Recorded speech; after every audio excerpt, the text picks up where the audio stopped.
Welcome back to Direct Edition, a podcast about nothing and everything, and I am your host, Dave. Anywho, today I'm sharing with you part 2 of the Felipe Smith interview. If you watched last week, then you learned a lot about Felipe, but there's more to learn. And if you're watching for the first time, look, there's a little thing right here. If you're watching on YouTube, you can click it and watch part 1. You can go in the description below and watch part 1. Or if you're on Spotify, Apple, etc., just go back and watch part 1. So I'm not even going to bother doing anything other than saying, here's part 2 of the Felipe Smith interview. Like, that's how hardcore it is over there. And like, I don't know, I considered myself someone pretty hardcore myself as an artist, you know, like willing to just go like the extra mile, do all this stuff. Even, you know, learn another language, a culture, moved somewhere else, just was by myself, working hard. And still, and it might have been those things like kind of wearing me down, all those things. It takes a lot. But then there, you know, you got this editor that's just like practically uncompromising. That's just like, no, we can make this better. And it's like, like we can, but like I am going to die. Like I need to sleep. I need to, you know, but of course you can't, I couldn't really even say that because there's thousands of people doing that. It's just that. And on a weekly basis, not a monthly one. So it's like, what am I going to be complaining about here? I should just be quiet and I'm about to try hard, work hard, you know. Like, but a foreigner in a foreign land doesn't mean you can adapt to the system. You know, I mean, you did, but yeah. It was just a matter of like, you know, is this what I want to do? But going back to what we're saying about like creators kind of like being or their work being representative of who they are. Mm-hmm. In Japan, you know, I assume that because I had the experience of meeting artists. I met Bisley and I talked to him many times and, you know, it's great. Bisley's one of my examples of the exception to never meet your heroes or never meet your idols. Right. No, Bisley was awesome. He's so and nice. I'm glad I met him. I've been lucky. I've been fortunate. I've met most of my art heroes I have met in person and talked to and stuff. And at different stages in my life. So when I was 13, and it was weird because I showed the creator my work, and I was one of my favorite artists, and they didn't believe me it was mine. They're like, okay, but where did you copy this? And I was like, no, I didn't copy it. It's mine. Like, it's my characters. And like, I get it. But like, where were you looking? Where did you draw this from? And I'm like, it's my character. And like, yeah, dude just didn't, he was like, okay, whatever. And I was super frustrated. And then I went back home and it took me like 3 hours to get there to see this art. I took like multiple buses. I was stoked. A friend of mine was interviewing him for a high school project. Oh, wow. So he told me he was meeting him. And so he's like, you want to roll with? I know you like his work. And so I went and and then so 3 hours later I get back home. I was kind of bummed out. I told my mom, like, oh, like he wouldn't believe me that my characters were my characters and stuff. And then she was like, well, it's because of your age. Like you're young and you're doing that stuff really well and whatever. And I was like, I guess, I don't know. But I've met other artists, you know, Bisley was awesome. And in Japan, I got to meet a lot of artists too that I really liked, and which was crazy. And that I know for a fact that, okay, one of them is I was working at Kodansha. So they were publishing through Kodansha as well. So already great, right? But also some of them were either publishing through the weekly or the monthly. One of them published through my monthly. And they were artists whose books I was buying at this like used bookstore on Sawtell, like close to the karaoke. So to me, it was like worlds colliding. Like how's full this circle? Yeah, I'm like, this is crazy. And hello, friends. It's your pal Dave, and I want to introduce to you my brand new Patreon, West Coast Davengers and Direct Edition, all under one umbrella. You can now support me by joining the Patreon for $5 a month, and what you're going to get is me wearing this shirt and nothing else. I'm just kidding. You're going to get at least one bonus episode of West Coast Davengers and one bonus episode of Direct Edition per month. As well, I'm going to let you vote on the content of another West Coast Davengers video where I flip through a rare book or a rare magazine or something that you've never seen before, and you get to and you get to participate in what book it is. As well, every 2 months, I'm going to do a private sale right here, Patreon exclusive, and you're going to have first access to buying it well before it goes live on West Coast Wednesday of my comic book claim sale. So that's a little exclusivity for you. So plop down $5 a month. It's not that much to ask, is it? I'm waiting. No, it's not. For $5 a month, you can help support and grow this community while we do some great things together. West Coast Davengers and direct edition. Fucking hell, let me do that one more part over again. Yeah, that's right. And many of them did, reflect like their work. But I met some people where I'm like, oh, here we go. Like, an editor's like, you like so-and-so, right? It's like, well, they're going to be at this event. Like at the end of the year, they have this like Shinenkai or Bonenkai, which is like end of year, beginning of year parties with the industry. And so it's like a huge thing where like all the publishers rent out like different bars and like restaurant like areas in like a certain area. I think it's Bunkyoku where all the publishers are. And so you're invited to the one that your publisher is hosting, right? Right. But you can invite other creators that to go there if you want. It's an open thing. It's all open drinks and food and everything. And it's like, it's like a networking thing and like a celebration thing and meeting like, creators and whatever. So I got to meet a lot of heavy hitters, cool. And, I knew my place. I was just, some of them wanted to meet me, which was awesome, but that's because I was a Westerner doing manga and they actually read my chapters, which was awesome. And then they're like, yo, I'm enjoying Pikachu. And I was just like, and I think, as creators, I think we always have that where it's like, we all do the same thing. And, you'll see someone else's work and then like, you kind of like forget that, you don't even think you're going to meet them. You're like, oh, this is awesome. Then you meet them and some of these artists, I'm like, this person has to be like an animal, like their manga is so insanely violent and aggressive and just over the top, like torture porn. Like, look, I'm like, this person's going to be a maniac. And they're not. And then I met them and they're like the quietest, like most like just kind of like slight, like person and just, what does that mean? Slight person. I mean, I guess build wise, they're also slight, but just like subdued. Yeah, there you go. Like subdued and nice and polite. And just like, I'm like, you're just letting all the craziness out. But you're just strictly just putting it in this book. And you're not like this, so it's weird. You get both. You get some people that are I mean, it's obviously part of who they are. Yeah. It has to be in order to be able to do that, especially consistently through years and years of like super hard work, So that was really interesting. And yeah, imagine like the editor that works with them must have like a real laugh, like talking to them because their meeting, I imagine, probably goes the way like my conversation with them went, which was very kind of like nice and chill. And then you look at people like, oh yeah, you do like, man, QT is my favorite, and like that type of conversation. Meanwhile, this comic is like right. Meanwhile, there's there's some crazy shit going on in the pages or something, like lots of fucking or lots of violence or both. Right. Yeah, I mean, I had crazy stuff in Pikachu for sure. Yeah, and like, it's funny. I guess also editors are used to all that kind of crazy stuff. Like they're not. Yeah, especially because there's so much like horror manga is such a big part of it. So like the weirdest, grossest, most fucked up stuff goes in that genre. Yeah, definitely. The other thing I thought was surprising was that when I was talking with my editors and I was doing Pikachu and stuff, they always commented on how on I guess the violence of like the Yakuza stuff or Gil like hang out to kill people and stuff. And they're like, this is so violent, so aggressive.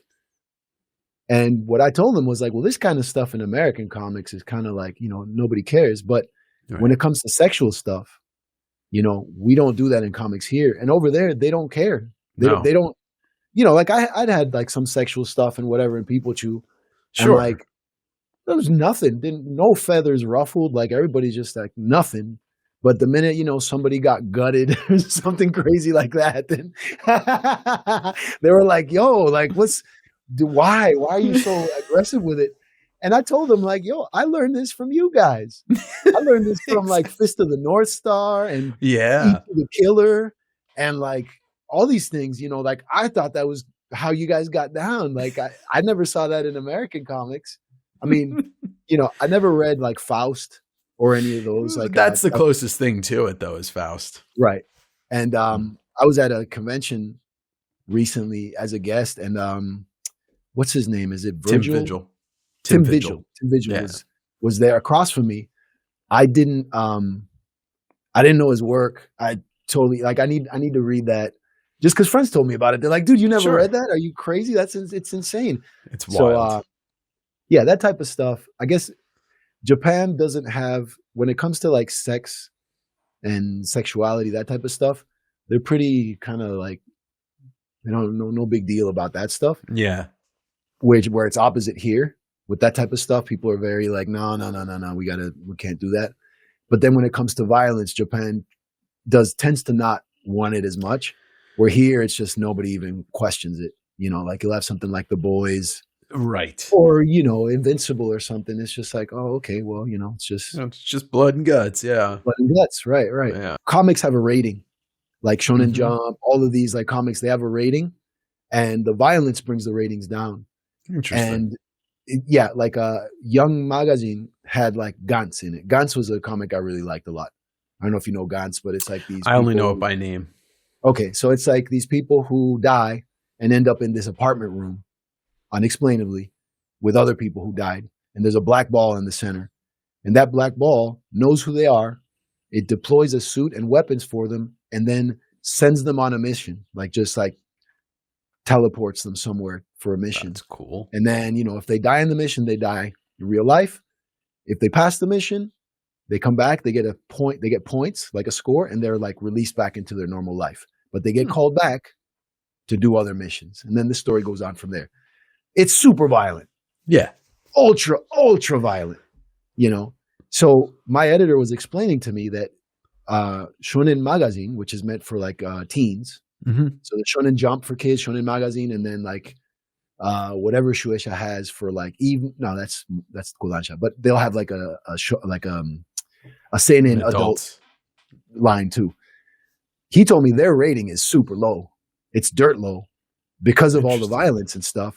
But it's super popular, so people buy it. So the rating is, I forgot to explain. The rating is for convenience stores. Right. So they decide what they order.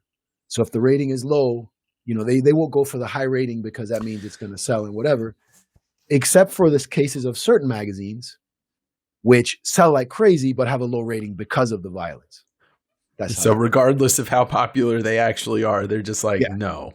Yeah. And so the people at the stores know what the reason for the low rating is. Their top seller, which happens to lower the rating, but sell them a ton of books. Sometimes that happens with movies here in this country. So, you know. Yeah. They get, you mean it's like a wildly popular movie that has a very low rating. It's like, well, these things don't make sense. They don't make sense. Right. It's interesting because it seems like the more outlandish the violence or gore is, the more acceptable it is. Because I think about a guy like Junji Ito, right?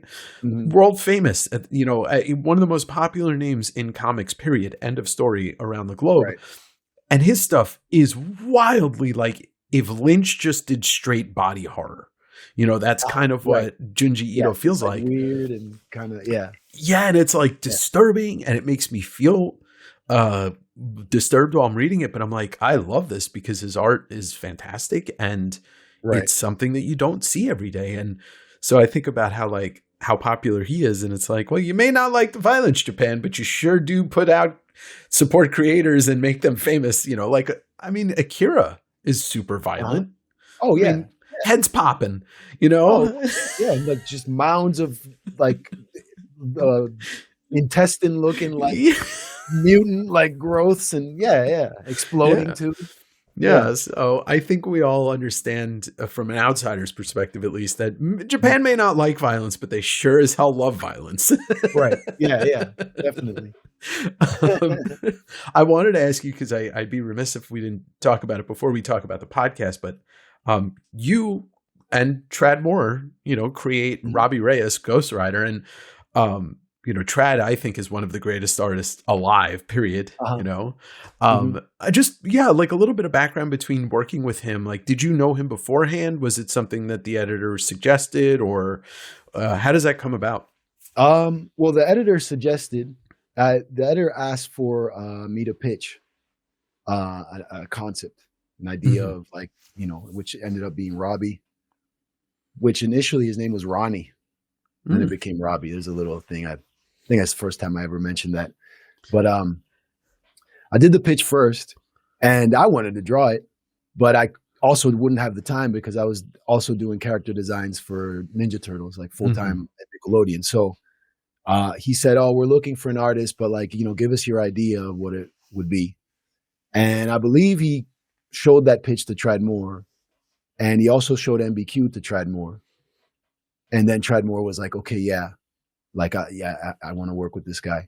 For me, I did not know his work. And an artist who actually is a Marvel artist and he's done stuff for DC too, but he worked with me on Ninja Turtles, Chris Anka, who I guess now he's doing, most recently he did character designs for the second Spider-Verse movie. Okay. So he was full-time character designer on that. But he knew his work. And so he's like, yo, this guy's the Luther Strode guy. This guy's awesome. And so then he brought me the books to check it out. And then I read them all. And I was like, oh, it's on, dude. Like, yeah. Well, for me, what I was really excited about is that,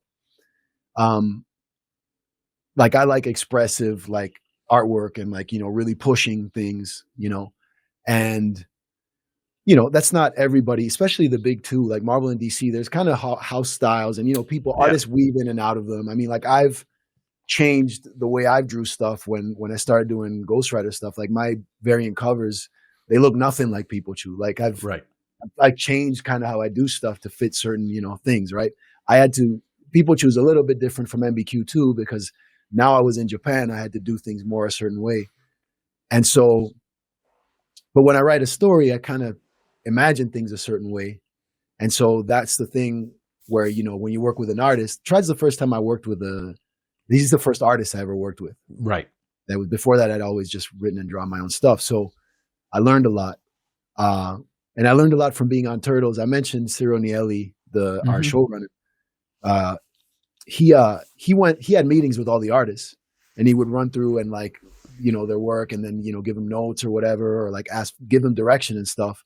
And so I learned from him to like be outside of your head as an artist, observing another artist's work and what it is that they do, and then working with that, not with your own like aesthetic, like your sensibilities, stuff, right? And so, because to me, I don't know. It's probably the same for other artists too, but like before that, it was kind of hard for me to imagine anything not the way I would do it. Yeah. Because I hadn't collaborated with anyone, and I just did what I did. Like, you gotta draw a chick. Oh, well, here's a chick, but that's how I draw her. You know what I mean? Yeah. Like, so seeing Ciro talking to all these artists and stuff and like working with what they do and then knowing his style as well. Like I started seeing like, oh, okay. Like this guy's like understanding things on a different level. We're able to give direction to people who have completely different aesthetic sensibilities. So with Trad, I was like, oh, okay, I got to do what Ciro does on an animation show. Like I got to, so, and then from then on, I've always asked artists like what kind of stuff they like to draw, like beyond storyline or whatever, regardless of that, what do you like to draw? What do you enjoy drawing? Because they're going to give you. So, and I always tell them it could be anything. It could be cars, animals, things flying through the air, like whatever it is, just tell me, because I realize, okay, if I can write that into the story, then now it becomes a more cohesive kind of like shared, thing.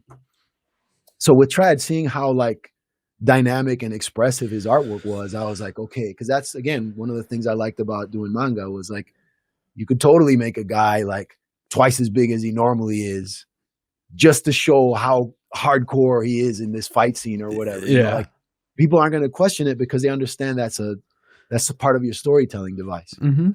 You know, so yeah, no, it was great. It was great, and like collaborating with him was, you know, that after working for a bit, I realized like what parts of the script it would be helpful for me to be more descriptive. Usually character motivation, their expression, that type of stuff, what they're doing with their left hand versus their right hand, like little details that are part of the storytelling. Mm-hmm. But then I realized quickly that when it came to action, I could give him the story, basically the bullet points of what needs to happen for this thing to make sense, but also let him just go nuts and not feel restricted by the script, you know? So like we got to a point there where I was like, okay, for this stuff, you know, we need these things to happen, but you can do it whichever way you like, which I think he probably appreciated too. And some artists want more direction. They want like panel by panel, shot wise, everything, you know, then it kind of takes that out of.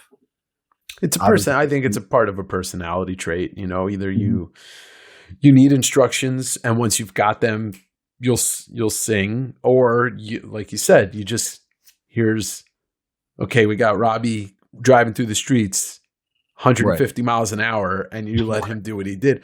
I mean, that was the thing that really took me with the artwork. You know, because I had just read this, you know, Strode stuff too, but his sense of action and how to draw. I mean, like a lot of artists, I'm sure you've heard from friends of yours and colleagues, like they hate drawing cars or motorcycles or both or every vehicle. And my God, he did such a good job. I could just like the action was so fucking good. Yeah, he's really good. Very expressive. And I've seen I saw him at Comic-Con a week ago. Briefly, he was signing at a table. I ran over just to say what's up. We talked for a bit. But he's been doing, you know, like his more recent work, like he's been kind of evolving and doing like, you know, different things. And yeah, it's really cool to see. Yeah, I wish there was more of his work out there, but I'm happy with what we have right now, you know. I mean, it's the same with you. I wish there was more Felipe Smith comics that I could own. It's so hard to find this stuff. You know, and I know that with reprinting this stuff it's way out of your hands, I'm assuming. You know, people chewing MBQ, right? Right. Yeah. So those contracts. Yeah. McFarlane told me so much as a teenager, but still, like. Hey, look, I mean, the thing I love about Todd too is that like he did get himself into a bunch of trouble with that stuff, but you know he settled everything, like everything, you know, like the lawsuits. I mean, he did. I didn't know he got in trouble. The two big ones is Neil Gaiman sued him for the rights for Angela, and it was this whole big mess. That anyway, but then he was sued by the former NHLer Tony Twist because Todd used a version of his name as a mob boss, and it's like the biggest bullshit lawsuit I've ever heard of. Sued him for like $6 or $7 million. And what happened? Nothing came of it. I think they settled. Todd had to settle out of court. Yeah, it's it's ridiculous because the guy Tony Twist, whose name that Todd used a version of, he was an enforcer in the NHL. Literally, his job was to rough and beat the crap out of players coming after Wayne Gretzky and Brett Hull, his teammates. Right. So he got mad, and yeah. But anyway, Todd won anyway. Todd wins in the end because we're still talking about him, and he's still, you know, he revolutionized the comics, and then he revolutionized toys. So toys, what else? Yeah, absolutely. Yeah. He's awesome. The reason why I love art in general, is McFarlane. So, so before we get going, I do want to talk about the podcast that you have with Duck. How'd you meet? You guys met in Japan, right? Or did you know each other before that? No, we met in LA around the time I was Yeah, we met in LA when I was working at the karaoke bar. Okay. And we had a friend in common, Brian, who's the guy who works at the karaoke bar in MBQ, the Japanese American dude. Mm-hmm. That was our friend we had in common. And then Duck was a DJ on his rap group, which was Rhyme Lounge. And so I would see, if I went to their events, I would see Duck, or, I would see them like having a meeting close to the karaoke. Mm-hmm. So it was all Sawtell people. But I really got to know Duck well once I was in Japan working, and he would go to Japan to do his shows. And, he hit me up. He's like, hey, do you mind if like maybe some night, like after a show or whatever, I crash at your place when I'm in Tokyo? And I told him, like, as long as I live here, you got a place to stay, dude. Don't worry about it. So after that, whenever you had like shows, he would just stay by me. And then we got to know each other well because he spoke Japanese. And I mean, growing up with Korean as well, like he knew kanji and stuff, like he could read. So, he wasn't new to Asian culture, but again, Korean culture and Japanese culture are not the same. They're similar in many ways, Sure. but they're also different in other ways. And those differences can make it hard to navigate too. So we kind of, he had, I could compare notes with him, basically. Yeah. That's the thing. When I was in Japan, it was just me, and then it was my Japanese friends, and then my editor, and it was just all Japanese people. So there were certain things where like I couldn't really, talk about because they wouldn't know. Number one, like they would feel bad. Like if I went through something that it was like, yo, man, what the hell? They would feel bad. They would understand what happened. But also, if I had anything that like I wasn't jiving or whatever, I didn't want to talk to them about it because they would feel bad for me. They'd be like, oh, yeah, I want you to love our country and our culture and all this stuff. I understood that. So I refrained from like talking about certain things just because, I didn't want them to feel uncomfortable. I feel like I was having a bad time. Right. But then with Duck, like Duck would hear all of it because like, he was my American buddy that was there. Yeah. That also understood the language and the culture and had gone through like the same things and at some point or other. So, we'd compare notes. I'd be like, oh man, like they told me this and this happened. Like, what do you think? And he's like, yeah, no, that's what happened. That's why you got to do this or, that type of stuff. So yeah, it was great. And, not by his choice, but he became an assistant for Pipochu. So he's credited in the back. You'll see. That's right. That's right. He's in there. Yeah. And it's because and actually we're doing an episode right now that I got to edit. Which will be my first episode I edit on this. Like I think we got like 57 videos and they were all 100% edited by Duck. Like I've helped with like, compiling images or doing little animated things and whatever, but like it's right. He runs the show the way, he's the director, producer. But he showed up and I was in a crazy deadline. And it was the fear of having the series canceled because you got to make your deadlines or they just cancel them. And he gets there and I told him like, and he knew how to get there and everything. So I didn't have to go find him at the airport. So I'm working and then he gets there and then I'm like, hey, I greet him and like, how was your flight? Whatever. And I see he has a laptop under his arm and I'm like, yo, and I ask him, I'm like, you tell me you have Photoshop on that laptop. And he's a music person, right? So sure. But I just thought I'd ask. That's how desperate I was. And he happened to have Photoshop on that laptop. He's like, yeah, why? I'm like, okay. I'm like, oh, dude. Oh, man. I'm like, all right. I'm going to teach you how to do something. Like, I need you to help me. And he was like, what? And I'm like, I'm going to teach you how to do tones on Photoshop. It's real easy. And he's like, what do you mean? I'm like, don't worry about it. He's like, I've never done that. I'm like, you'll do just fine. Don't worry about it. And then I showed him layers and I showed him like, this is my line art. I scan it. And then I'm going to send you this file. And then what you're going to do is you're going to make another layer. And on that layer, you're going to do a flat. So I showed him what flats were. And I'm like, that's going to be, and I told him I used these 5 grays. And like I gave him a chart that showed like, okay, this is Milton's skin tone. This is the so-and-so skin tone. This is for dark objects. I just gave him that, which is what I gave my assistants. I had an assistant 7 days out of the month. That's what I could afford. Right. The rest I had to do myself. And so, and he figured it out. It's not that hard. I think a regular person can figure out layers on Photoshop and how to select areas. And he read manga too. So he knew Yeah. Like people, that's the other thing in Japan is people read manga. They know what it's supposed to look like. Mm-hmm. They've read it their whole life. They know how like the tone, where tones go and stuff. They're not going to mess that up, like I'm just going to put a tone on someone's face for no reason. Like that's just not going to happen. So yeah, he totally saved me. He saved my ass. I was like, dude, you don't understand how much you're saving me right now. Dude, I was so stressed. Always I can't even imagine. Deadlines and stuff. Like it was crazy. So I got to know him there. So what you're saying is, if you have a base knowledge of manga, you can be a manga assistant, according to Felipe Smith. 100%. I think other Japanese artists would tell you the same. Sure. As long as you can digitally, you got to know how to use that. Like I think we were talking about this with Duck the other day that like still at least half of manga artists work on paper using screen tones. Mm-hmm. Then the other half might do what I did, which is digitally do the tones.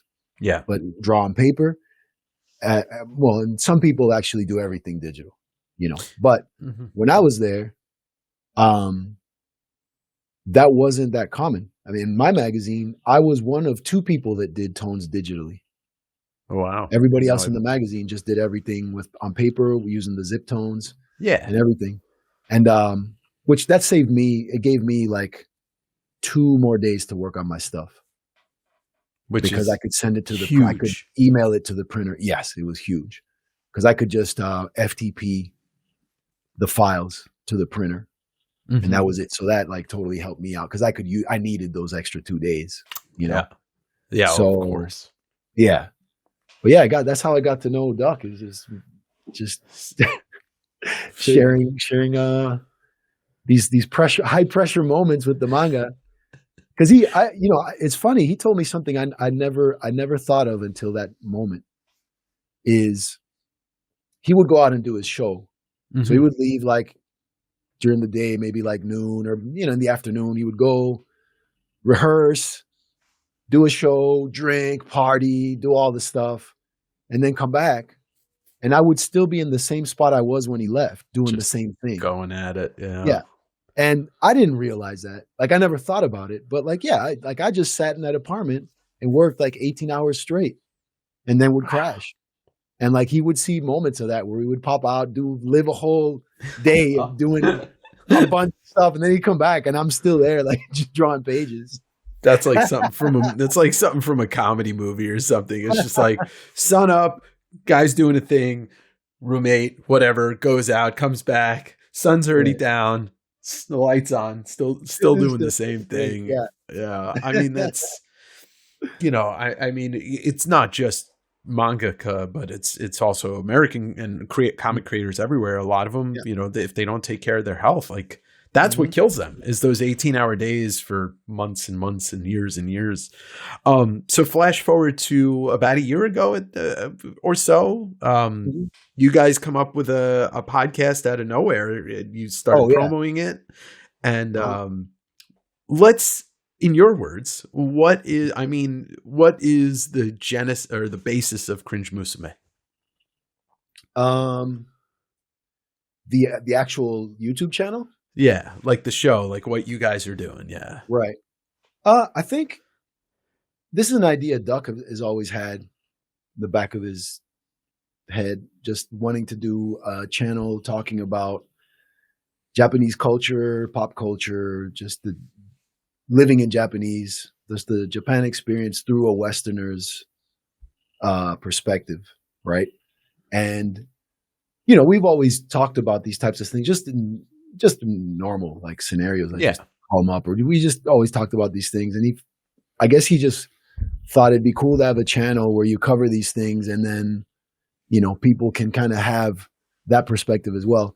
Now with social media, YouTube, TikTok, and all this stuff, you get to see what it's like to be. I mean, I haven't been back since a good couple of years now. I think last time I went was like 2017.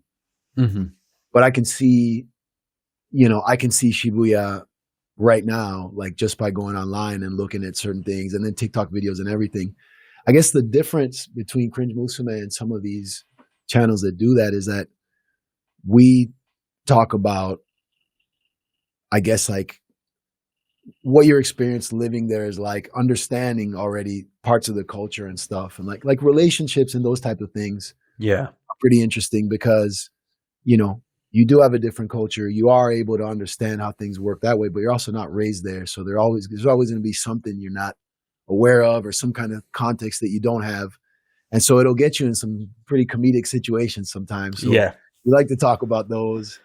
But yeah, it was something that we talked about for a while. And then I guess we shot footage for a year before we even started the channel. Okay. Just to get to like a feel for it, like being on camera, talking. I think we've gotten a lot better at doing for sure. it than like when we first started actually uploading videos. But like we have like a year of videos where it's like we couldn't even put them up. Like you look at them and you're like, nah, this is not, this doesn't cut it, dude. Like it's just, you know, we step over each other. Yeah. You know, like talking and like kind of, it's different. It's also the technical stuff. Like we do it remotely. So we're not in the same room recording. And like that just has like this. Right. It has its set of things where, you know, where you're in the same room, you're kind of reading an energy. Somebody's talking, like you can tell immediately when they stopped. This might have like a millisecond delay or whatever. So, you know, like you're hearing things or, you know, so we got used to those things, each other's paces when talking, certain things. Like if you can tell someone's winding down, then you can also find a way to talk and let the other person know you're winding down so they can jump in, kind of make it more dynamic. So we've been figuring those things out. It's just now I gotta start editing stuff as well. You know, he's like, we had a talk. We had a very Japanese fashion. We had like a bonenkai, like end of the year celebration, drinking / meeting. There's never drinking, and now there's always some meeting going on. Right. So I went down. We went to this spot in K-Town that we usually go to and hang out, and so we're talking. I quit drinking like a couple years ago. Nice, congratulations. Thank you. Yeah, I enjoyed drinking a lot. 11 years sober myself. So. Oh, congrats! All right, cool. We're doing pretty good. So, but you know, it's a whole new thing when you don't drink and you're hanging out with people who are drinking, which I'm fine with. I don't have I don't feel like I want to drink or anything. But you know, then you start seeing like the transformation, you know, the slowing down, all that stuff. And of course, I'm the designated driver now, and so, you know, we were talking about all this stuff. We're talking about like Cringe Musume and like, okay, well, what kind of cool videos could we do? Do we do them? You know, technical stuff like, you know, what can we do to like make it entertaining or add something to it? And then, you know, when it was time to go home, you know, we get in the car and I'm gonna drive him down to his place, and then. First thing he does is he peels. We got these Cringe Musume stickers that I give to people. Right. It's our logo, but I give those to people when they subscribe at any convention I'm at, you know. And so like he takes the sticker out, he gives me my pack, and then he takes and he just like peels it. And then like I'm looking at him, and then he's gonna put it on my dashboard, like in my car. I'm like, dude, what are you doing? And he just looked at me like I was crazy. Like he just looked at me like that, you know, and I'm like, no, dude, don't put that. And I'm like, no, I don't put stickers on my car, dude. Don't do that. So he's just looking at me. I took it from him. I put it on the back of my phone. There you go. That was that. But then he said something in Japanese. He was like, all right, so we've been planting seeds. You know, he got real serious and he's like, we've been planting seeds for this year. It's been a good year. Covered a lot of ground. We put those seeds in, and you know, he's like, now it's time to see some flowers bloom. Right. And I'm like, I knew exactly what that meant. He was like, okay, now you got to start editing videos too.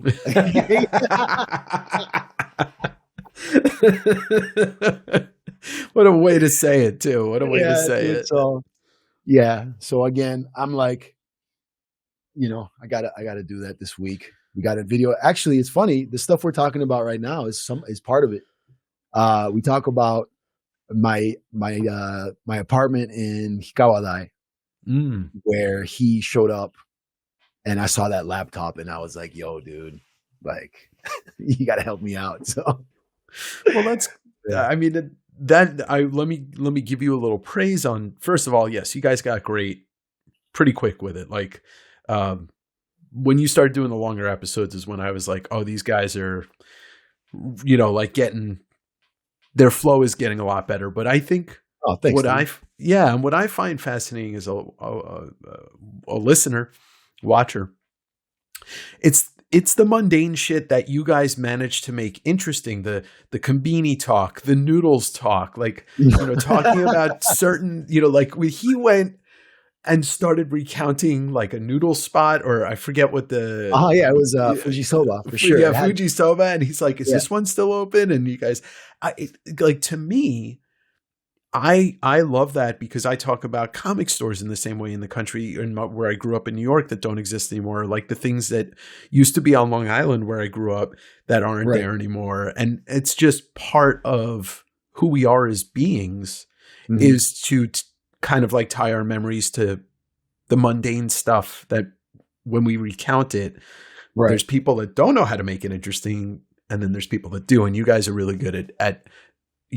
making things that I think if you were just to say, "Oh, we did a podcast about konbinis," and so you're like, "What?" But when you listen to it, you're like, "Oh, this is because this is two different perspectives that are from here, but you guys are two different people." So, you've got, and I really appreciate the making something that shouldn't on paper be interesting, very interesting to hear two people talk about. Oh, nice. Well, thank you, man. I really appreciate it.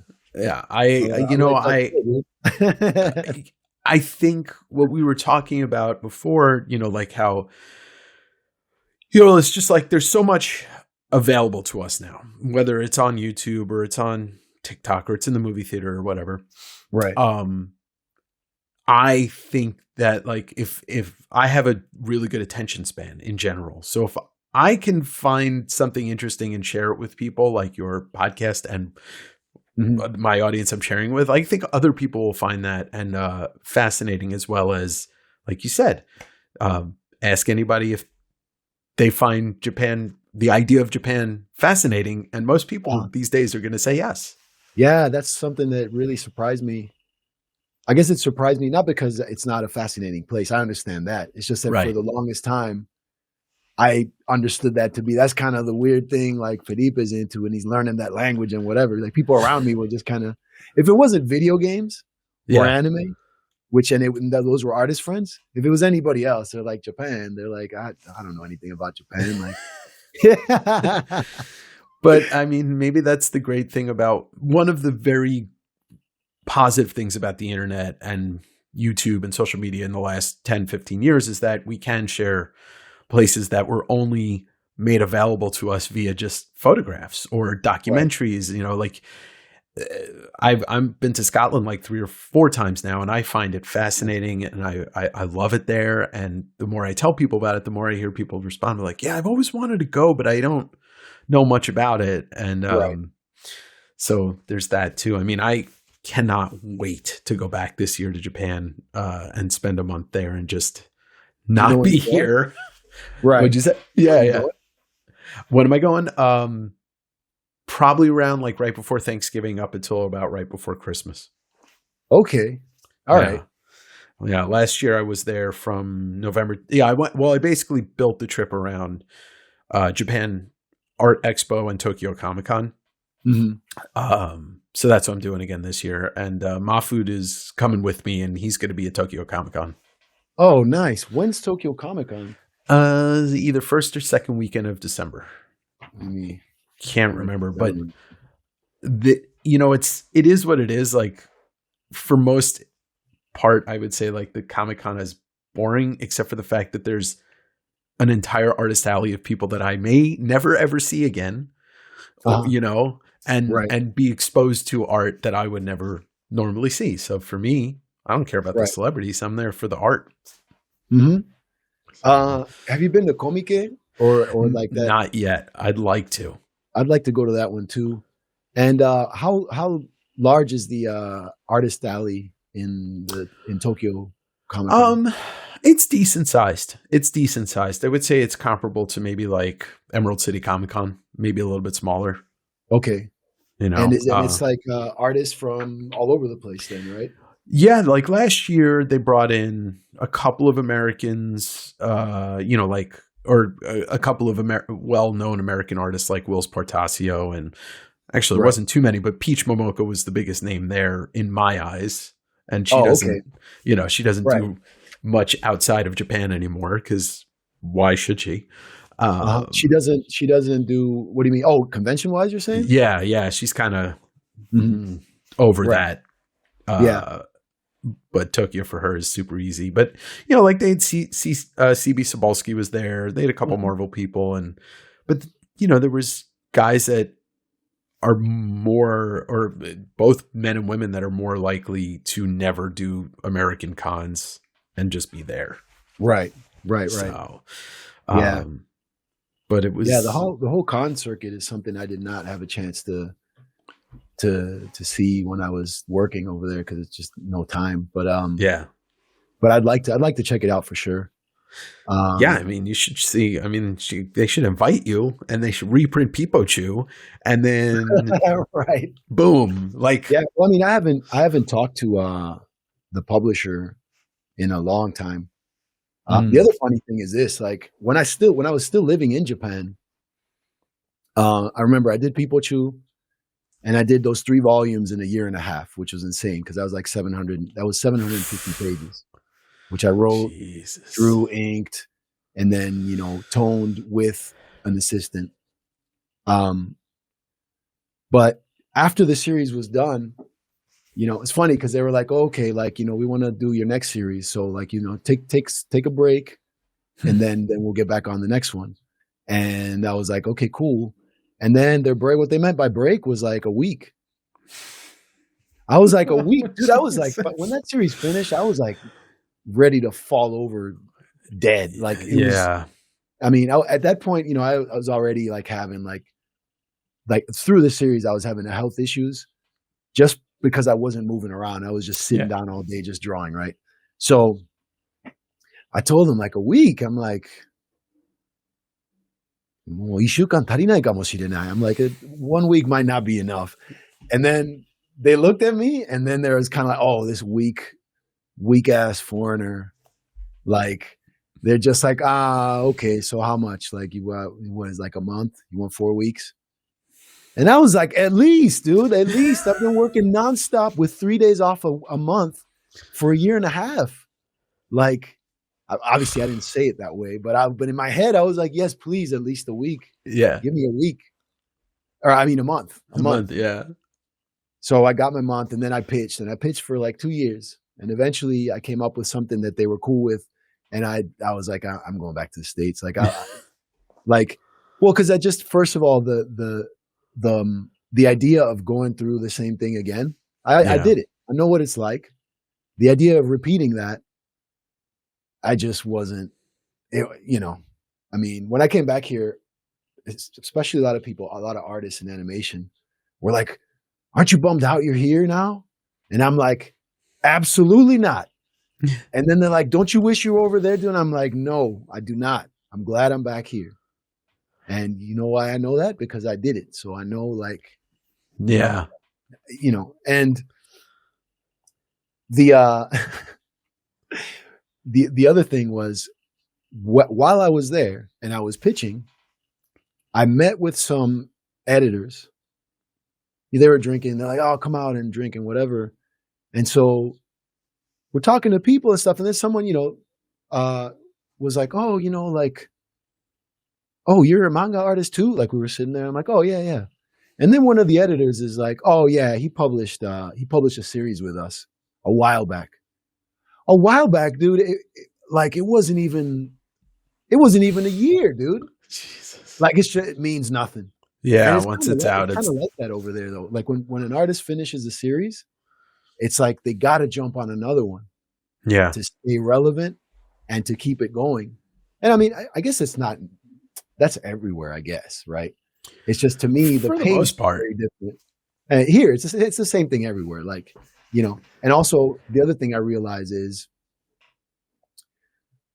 buying the work and reading it versus doing it are completely different. They're completely different things. I remember thinking, you know, you said like, you know, you wish there were more, for some artists, you wish there were more books out so that you could, you know, see their stuff. And I always felt like that growing up. Like I really liked Simon Bisley. And there were a couple of things. There was like the Judgment on Gotham, like Judge Dredd Batman. There was Slain the Horned God, which was 3 books. The other one was 1 book. Then there was Lobo's Back, which was 4 issues. 5 maybe. I think it was 4. It was 4, yeah. Okay. And then what else was there, Bisley? For me, growing up, like that was it. And those were my Bibles. And I would always, whenever I went to comic shop, I'm like, do you have anything Simon Bisley? And whatever they had, I already had. And that was it. And I remember thinking, man, I wish this dude did more work because this is all I want to look at. And then when I saw Japanese books and I saw like they had like 60 volume series and you'd find an artist that you like, and then they did like 8 series. Yeah. And I was like, what? And I was like, this is amazing. Well, now I know why. Yeah, because they can't. That's all they do, and they don't ever stop. So it's you know, it's like it just depends on like how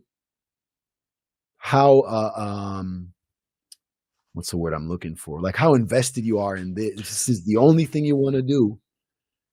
And this is all you're doing. Then like your readers will 100% appreciate it. You'll be the best, and you can't stop.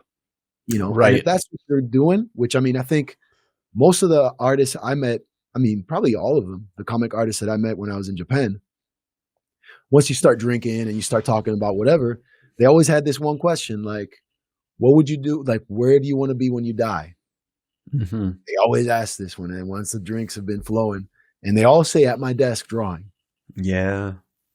And I don't know if I feel the same way. I don't know if that makes me like less of an artist, weak ass, whatever. I don't know. But it's the thing where I'm listening to that and like I felt like I was dying over there because of like just my health while I was drawing. And I'm like, you know, how is this worth it? Is it like what I mean, is this what I'm here for? That's the other thing. It's like, is this what I'm here for? I used to think that like this is what I do. I draw, I tell stories, like that's what I do. Yeah. You know, now I don't know. Maybe age and things that happen, life. Kind of well, I mean, it beats you into like different directions, but like I'm, you know, I always think about that stuff. I do too. I do, and I think of it in a different way. I mean, like I think about what I'm doing now, and you know, I hear, you know, you hear stories about guys like Kirby, and you hear most recently I was listening to an old interview with Anthony Bourdain, who's like 44 when he got his first break, and I'm 45, and it's like, man, if I keep interviewing people and having conversations that are meaningful to the people I'm having them with and the people listening, like, is this what I want to do? Do I want to die in front of a microphone? Might be cool. Right. I mean, that's the thing, is finding something that's like the right percentage of enjoyable or ratio of enjoyable versus work. Yeah. Right? Yeah. If it's the right ratio, then that's the thing. And I think, you know, these artists, they found that that's all they wanted to do. The other thing is, again, like I think I told my editor this a couple of times, but like I would tell him, "Ante shite nai kanji ga suru." Like I don't feel like I'm balanced or stable. Like I feel like I'm fighting standing on one foot. Because, you know, if the comic book industry was the way it is in Japan here in the US, no problem. Right. And the reason I'm saying no problem is because I know I can create a genre that's like a known, that I'm known for, that I'll find an audience more likely than not that can support the kind of projects I want to do. Because that's the way it works in Japan. You don't have to be One Piece. You don't have to be Dragon Ball. You can be a series that most people haven't heard of and keep doing your audience and you have an audience, and that's it. Like that's one thing one of my editors told me is like, you just need to have something that is strong enough in its own niche and its own voice.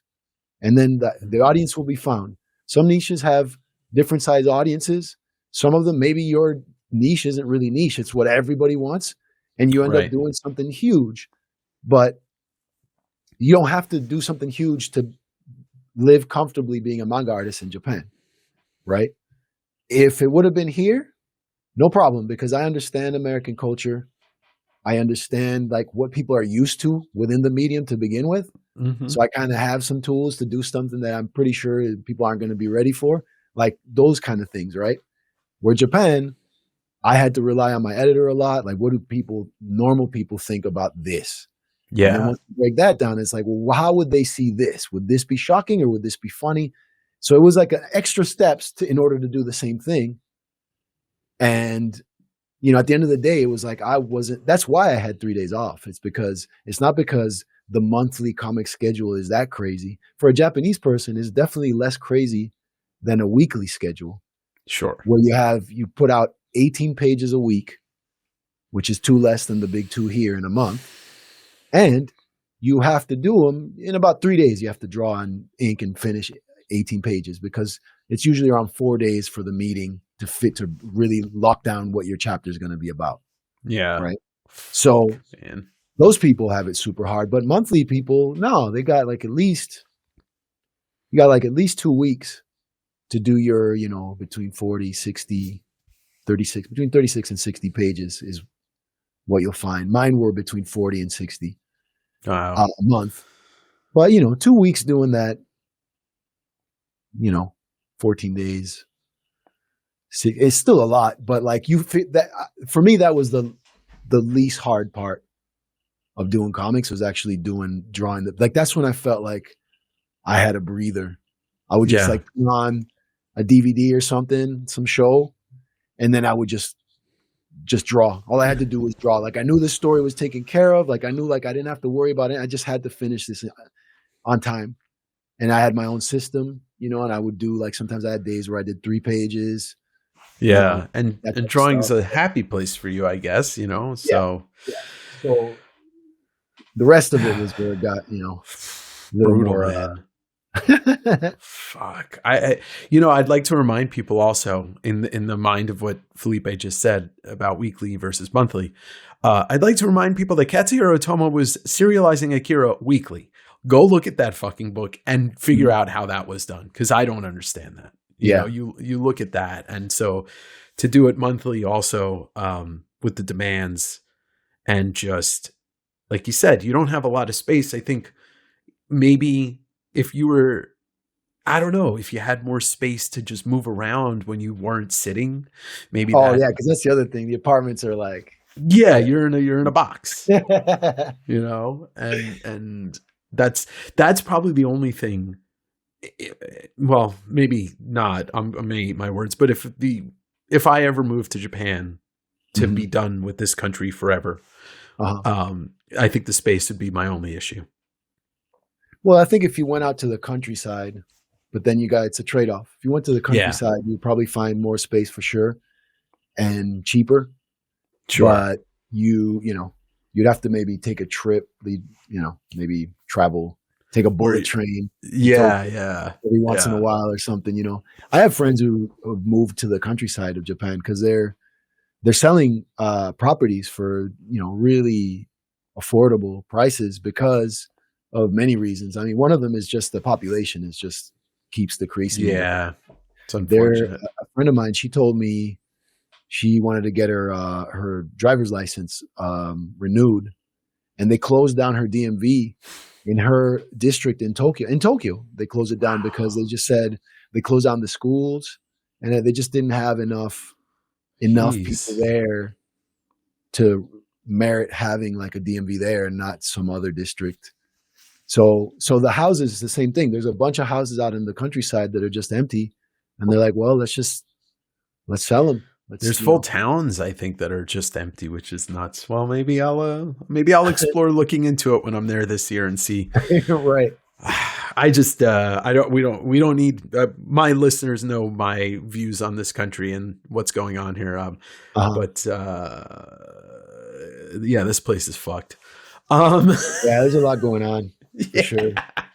Yeah. Well, you know, what's I was gonna say what's funny is not funny. It's actually the opposite of that. But like a lot of countries are not in a great spot No. right now economically. I mean, Japan has the most foreigners it's ever had in history right now in 2025. And it's because of the economy not being great that they need to really have tourism be one of their main things right now. You know, they used to be, I mean, they've always been historically super strict about who gets in. I mean, Kodansha, which was the big publisher at the time I went there, it took them 6 months to get me a work visa. Wow. So like, you know, I went there. Luckily a friend of mine put me, sponsored my visa the first 6 months I was there through his company. And I did some stuff for him. It was also like entertainment. So it was the same type of visa. But yeah, I mean, when the biggest publisher has a hard time bringing in a foreigner to do something Japanese people do, you can tell that they're pretty strict. But now, I mean, there's people, I see videos. Sometimes we watch some of these videos for Cringe Musume. Yeah. And like the type of foreigner that's going there on vacation, you wonder why they're even there. No. Like they don't seem to know, because it used to be people who went to Japan on vacation, they really liked something about Japan, whether it was anime or manga or pop music, history or art, history or the temples, the art, you know, whatever it was. There's something they knew. And if you like something about Japan, you're going to know other things, you know, a little bit. You're going to have an idea. But I see people and their behavior and stuff is not, they don't know the first thing about Japan, but they're just there and they're making a mess. They're just doing, you know, all sorts of stuff. So, you know, it's crazy. Seeing Shibuya now is insane. It's like not. That's like the new Roppongi, dude. Roppongi was like the area where all the foreigners just craziness. That's Shibuya now. Like it's insane. It makes me laugh when you guys talk about that because I don't drink. My nights are done by like 9:30, 10 o'clock in Tokyo, and I'm like up at 6 a.m. I'm one of those people, and and I'm just like, I am so glad I am not that person. I am like, I had a lot of, you know, people would ask me, what am I doing here? You know, if they spoke a little bit of English when I'd go out to eat, and I'd be like, oh, I'm here buying manga and going to comic conventions. They're like, that's it? I'm like, that's what I love. I'm going to see art galleries. You know, and they're like, oh, that's amazing. And, you know, like you like Japanese comics. I'm like, I'm learning to love them. I don't just like them. I'm learning to love them. Right. And, you know, it's all about just being respectful of other people's cultures, which Americans typically aren't. Right. Yeah. You know? I mean, it seems pretty simple. Yeah. But you think so? Well, you would think so, but no, it's hilarious. It is. So, okay. So, do you have anything coming up that you'd like to promote? Any cons? I know you were just at, you know, San Diego. Are you doing New York or anything soon? I'm not doing New York. I need to go to New York again. That's a good convention. I mean, now, artists. It's that artist alley. It's just one big room of just artists. That amazed me when I went. I've only been there once, I think it was only once. Yeah, I've only been there once, and everybody in that room is there to get work from artists, and it was great. No, do I have anything to announce? Not currently. I'm working on something I can't talk about for the moment. And then, I mean, we've got Cringe Musume going on YouTube. That'll be on the description below. All the links will be readily available. Oh, all right, sweet. And then, I mean, I'm on social media, mostly on Instagram. I'll get on Twitter, X every once in a while, but like I'll post stuff on Instagram, new art and whatever. But it's pretty much what's going on. Just working on secret stuff right now. Secret stuff. Okay. Well, you can find, like I said to my listeners, no matter where you're listening to this on or watching, the link for Cringe Musume will be in the description below. Felipe's socials will be in there. But man, I had such a blast talking to you. I can't believe this has been a little over 2 hours, which is wild. Likewise, dude. It's been a good convo. Yeah, sure. And I'll have you back on at some point. Maybe I'll get you and Duck on, and we'll talk about the podcast a little bit more. Yeah. Cool. But thanks for doing this, Felipe. I really appreciate it. Oh, yeah. Thanks for having me, man. It's been fun. Yeah.